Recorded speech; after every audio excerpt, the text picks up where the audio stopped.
Assalamualaikum warahmatullahi wabarakatuh. Halo, salam guru penggerak.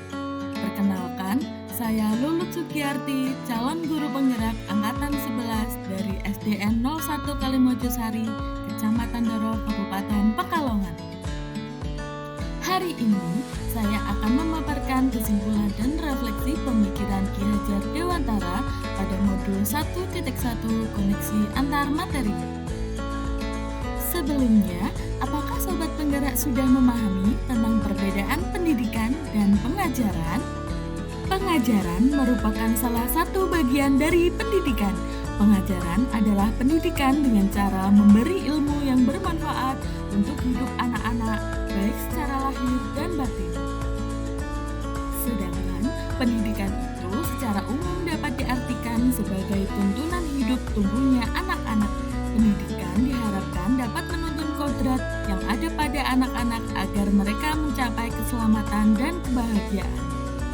Pendidikan adalah tempat persemaian benih-benih kebudayaan dalam masyarakat, sedangkan pengajaran merupakan proses pendidikan dalam memberi ilmu atau berfaedah untuk kecakapan hidup anak secara lahir dan batin.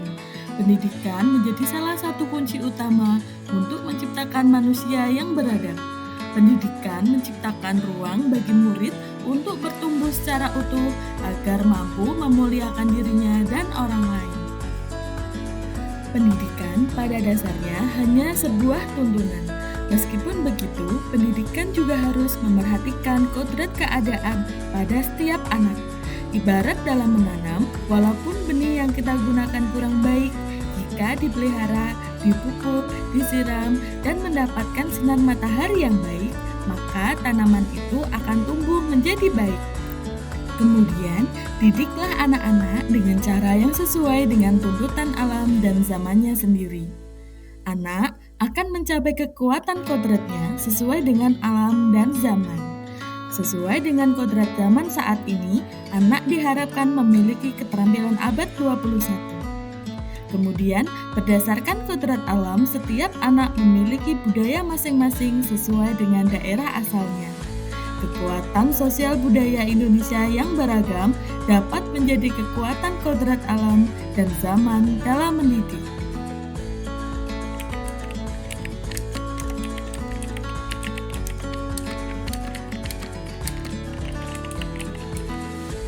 Sebelum saya mempelajari modul 1.1 tentang pemikiran Ki Hajar Dewantara, ada beberapa keyakinan yang saya miliki. Antara lain, yang pertama, dalam proses pembelajaran yang saya lakukan hanya sebatas mentransfer pengetahuan kepada murid. Yang kedua, ketuntasan dalam penyampaian materi lebih penting daripada memahami karakteristik murid. Dan yang ketiga, saya menganggap murid sebagai kertas kosong, sehingga pendidiklah yang mengisi kertas kosong sesuai kehendaknya.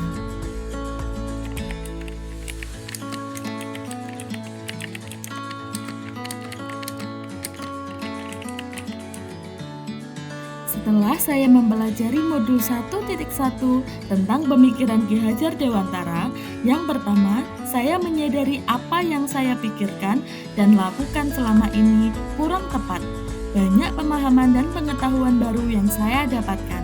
Pemahaman baru yang saya dapatkan ini seolah mempertajam pengetahuan saya yang sudah lama tidak terasah.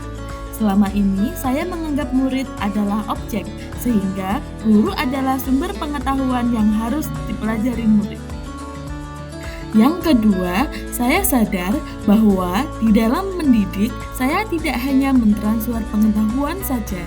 Seharusnya dapat menjadi ruang berlatih dan bertumbuhnya nilai-nilai kemanusiaan, agar terwujudnya murid yang memiliki kemampuan di bidang pengetahuan dan memiliki budi pekerti luhur.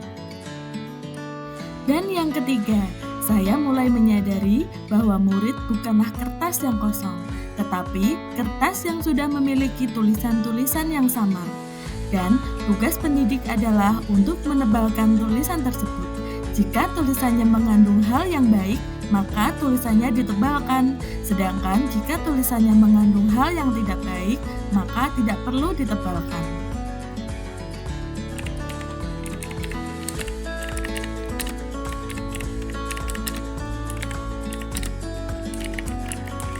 Adapun hal yang segera dapat saya terapkan dalam pembelajaran di kelas, yaitu saya akan memberikan kesempatan kepada murid untuk tumbuh sesuai dengan kodratnya.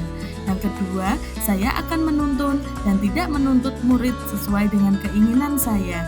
Yang ketiga, saya akan merancang pembelajaran yang berpihak pada murid. Lalu, saya akan memberikan pilihan kepada murid untuk memilih cara belajar yang mereka senangi.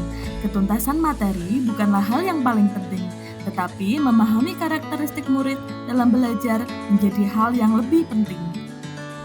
Selanjutnya, dalam pembelajaran saya akan mempertimbangkan kodrat zaman, menerapkan pembelajaran abad 21 yang sesuai dengan pemikiran Ki Hajar Dewantara, yaitu berpikir kritis, kreatif, komunikatif, dan kolaborasi. Yang terakhir, saya akan melakukan refleksi terhadap proses pembelajaran yang telah saya laksanakan dan memperbaiki praktek pembelajaran yang mengutamakan kebutuhan murid yang relevan dengan konteks kebudayaan lokal. Itulah video pemaparan saya tentang kesimpulan dan refleksi pemikiran Ki Hajar Dewantara. Sebagai penutup, pembelajaran tidak lagi menuntut, tetapi menuntun. Karena tugas guru adalah memberi tuntunan dan arahan yang baik kepada murid dan berusaha menjadi teladan yang baik bagi murid, baik dalam perkataan maupun perbuatan.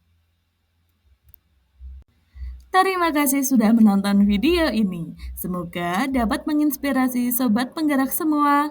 Salam dan bahagia. Wassalamualaikum warahmatullahi wabarakatuh.